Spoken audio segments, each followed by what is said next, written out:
face search engine finds all about you in seconds. PimEye's facial recognition engine is now famous for finding pictures of people across the internet. PimEye delivers results in just a few seconds. The best part is it will find your correct photos even if you are wearing sunglasses and masks.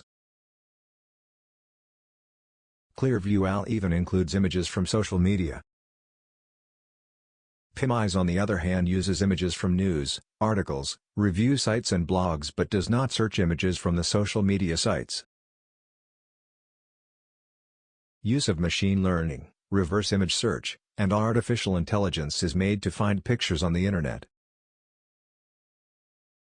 Steps are simple. If you want to view your images on the internet, just go on PimEye's website and upload an image in the search section with an upload a photo option. The search engine takes a few seconds as it uses blogs, news, company websites and much more before delivering the results.